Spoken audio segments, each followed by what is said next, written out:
Alright, so I'm going to start my inspection here kind of on the front side. Right as you come in the door, you can look back at these joists and you can see they're 2x8s.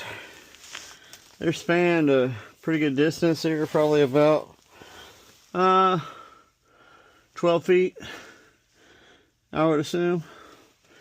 And with the moisture and everything that's been exposed to over time, they're slightly compromised. So they're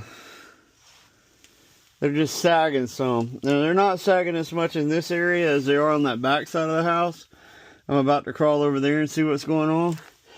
And we've got old termite damage. It looks like they're gone, but it's left the subfloor structure compromised in areas. Now right over here is a concern.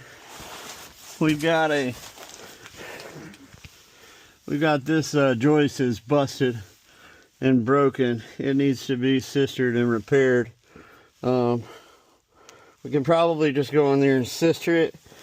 Now several of these others, they seem like they're holding pretty good, but may not hurt to sister those. I'm going to check that one past it and see how compromised it is.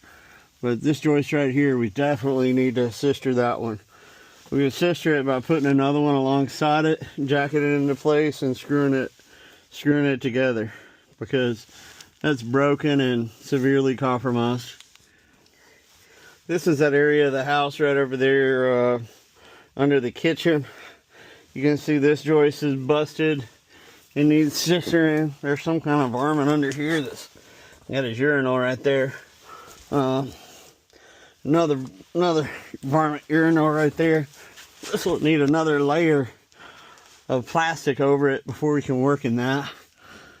And then you can see some of the old termite damage down through here, and several of these joists are compromised. Those down there were sistered back together, but you can tell there's still wood in contact with the ground. All that wood in contact with the ground is a definite termite danger. That needs to be replaced. So what we would do is we would overlay another piece of material over this area, and then we would install our supports right here in this area. Where those joists are sistered, we'll probably wind up redoing some of that. I can see some of them are hanging down. But just from the front to the back in this affected area, we'll re-sister these 2x8s. We'll sister all the 2x8s, and then we will install a mid-span support to give it some additional load carriage, and to try to lift the floor back up stable. Now, I don't know if they did a mold remediation or not, but if they did, it looks like a lot of this area was missed for the original encapsulation. So that may not come up, but if it does, that's probably a warranty coverage thing with your current company. Now, I would not have recommended any of this moisture stuff to have been done with all the encapsulation before the structural was done. The first thing I would have recommended is the termites be dealt with and all the wood be repaired, and then to come in and do a moisture mitigation system like an encapsulation. The other thing is that I see is termite companies typically require a 4-inch visible inspection window around all of their that's pretty nasty, around all of their the columns, so that they can look for termite trails. And these they just went up too tall whenever they wrapped the internal columns. But it probably will be okay. It just depends on what termite company the new buyers get.